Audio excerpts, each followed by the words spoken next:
হরে কৃষ্ণ। শ্রী শ্রী গুরু গৌরাঙ্গ জয়তু, জয় শিল প্রভুপাদ।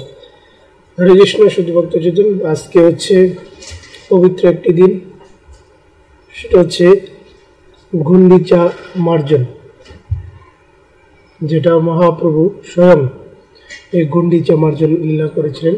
তো আজকের দিনে কি হয়েছিল যে গুন্ডিচা মার্জন, এটার অর্থ হচ্ছে হৃদয় পরিশুদ্ধির শিক্ষা।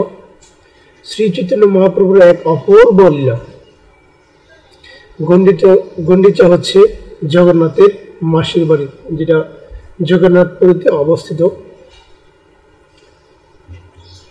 তো সেই পটভূমি এবং শাস্ত্রীয় উল্লেখ অনুসারে প্রতি বছরে এই গুন্ডিচা মার্জন করা হয়। বলা হয় হৃদয় পরিশুদ্ধির শিক্ষা হচ্ছে এই গুন্ডিচা মার্জন, যেটা শ্রী চৈতন্য মহাপ্রভু নিজে করে ভক্তদেরকে শিক্ষা দিয়েছেন। তো কি হয়েছিল যে গুন্ডিচা মার্জনা হলো এক বিশাল লীলা, যা শ্রী চৈতন্য মহাপ্রভুর রথযাত্রার কয়েকদিন আগে নিজ হাতে সম্পাদন করেন। এই ঘটনাটি শ্রী চৈতন্য চরিতামৃত এর মধ্যলীলা অধ্যায় 12-তে বিশদভাবে বর্ণিত আছে। পুরীর গুন্ডিচা মন্দিরকে বলা হয় বৃন্দাবন, আর মূল জগন্নাথ মন্দিরকে বলা হয় দ্বারকা। রথযাত্রায় জগন্নাথ দেবের এই যাত্রা হলো তার বৃন্দাবন প্রত্যাবর্তন, ভক্তদের প্রতি তার প্রেমময় টান। তো রথযাত্রার আগের দিন মানে আজকে, আগামীকাল রথযাত্রা আপনারা সবাই জানেন, আর আজকে হচ্ছে রথযাত্রার আগের দিন। তো এই দিন কি হয়েছিল, শ্রী চৈতন্য মহাপ্রভু নিজ হাতে জাটা নিয়ে গুন্ডিচা মন্দির পরিষ্কার করতে শুরু করেন। তার সঙ্গে ছিলেন অসংখ্য ভক্ত। সকলেই মহাপ্রভুর অনুকরণ করে নিষ্ঠা ও আনন্দ ভরে মন্দির পরিষ্কার করেন। প্রথমবার পরিষ্কার করা হয় দৃশ্যমান ধূলিকণা, যেগুলা দেখা যায় সেই ধূলিগুলা প্রথম পরিষ্কার করে, আর দ্বিতীয়বার অদৃশ্য বা সূক্ষ্ম ধুলো দূর করা হয়। এরপর শত শত কলসিতে জল এনে পুরো মন্দির ধুয়ে ফেলা হয়। জল আনা হয় ইন্দ্রদমন সরোবর থেকে। মহাপ্রভু নিজেও কলসি বহন করে সবকিছু ত্যাগ করে সেবায় মগ্ন হন। এই ঘটনা আমাদের শেখায় ভগবানের আগমনের পূর্বে আমাদের হৃদয়কে শুদ্ধ করা জরুরি, পবিত্র করা জরুরি, পরিষ্কার করা জরুরি, যেটা শ্রী চৈতন্য মহাপ্রভু নিজে আচার করে ভক্তদেরকে শিক্ষা দিয়েছেন। শ্রী চৈতন্য মহাপ্রভু বলেছেন যে যতক্ষণ না হৃদয় আয়নার মতো, আয়নার ধুলি দূর হয়, ততক্ষণ ভগবান হৃদয় প্রকাশিত হয় না। বলছে কি, যতক্ষণ না হৃদয় আয়নার ধুলি দূর হয় ততক্ষণ ভগবান হৃদয়ে প্রকাশিত হয় না, যেটা চৈতন্য চরিতামৃত মধ্যে 12 অধ্যায়ে 135 নম্বর শ্লোকে বলেছেন। গুন্ডিচা মন্দির হলো আমাদের হৃদয়, ধূলিকণা হলো অনর্থ, লোভ, ক্রোধ, অহংকার। আর পরিষ্কারের পরে ভগবানের আগমন হলো বিশুদ্ধ ভক্তি। গুন্ডিচা মন্দির হচ্ছে হৃদয়, ধূলি হচ্ছে অনর্থ, আর ভগবানের আগমন হচ্ছে ভক্তিতে পূর্ণ হৃদয়। তো এখান থেকে আমাদের শেখা হচ্ছে যে ভক্তির সূচনা হয় নম্রতা ও সেবা দিয়ে। ভগবান থাকেন না বাহ্যিক সৌন্দর্যে, তিনি আসেন বিশুদ্ধ ও বিনম্র হৃদয়ে। তিনি নিজেই শ্রী চৈতন্য আমাদের শেখান কিভাবে পরিষ্কার হতে হয়, সেবা করতে হয়, আর অহংকার ত্যাগ করতে হয়। এখানে একটি হৃদয় স্পর্শী প্রার্থনা।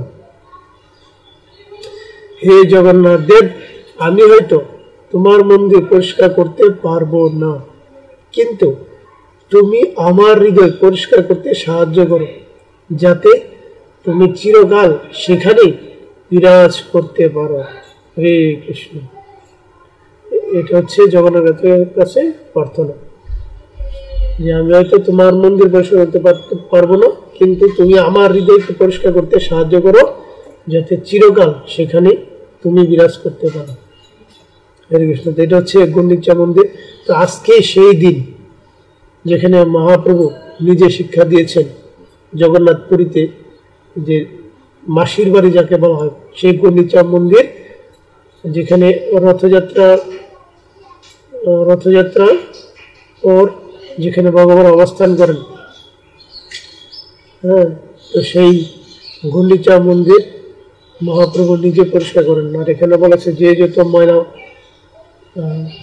পরিষ্কার করতে পারেন, তার হৃদয় তত পরিশুদ্ধ হয়, তার হৃদয় তত পবিত্র আনে এবং ভক্তিতে পূর্ণ হয়, তার অহংকার, হিংসা, নিন্দা বিদূরিত হয়।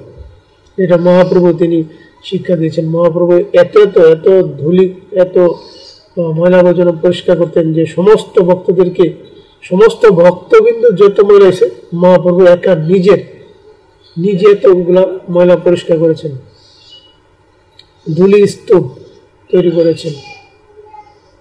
বলা হয়েছে যে যত ময়লা পরিষ্কার করতে পারবেন, তার হৃদয় তত পরিষ্কার হবে।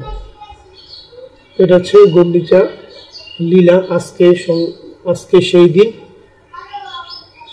তো অনেক মন্দিরে হয়তো শুরু হয়ে গেছে, আমরা এই লীলাটি জানার চেষ্টা করেছি।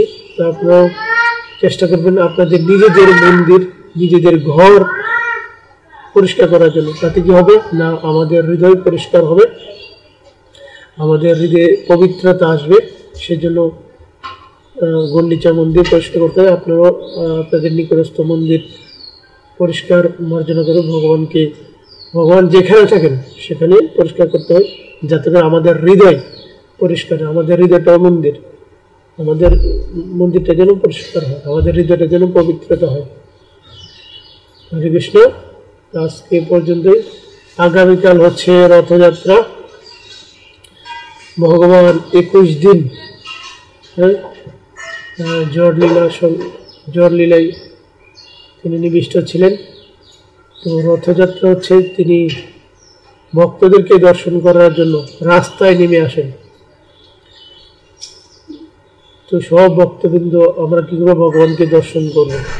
আর রথে দড়িতে আমরা টান দিব, যেন আর কখনো পুনর্জন্ম না হয়। ভগবান কৃপালু, এতটাই কৃপালু, সবাইকে উদ্ধার করে দিবেন। হরে কৃষ্ণ। আজকে পর্যন্ত।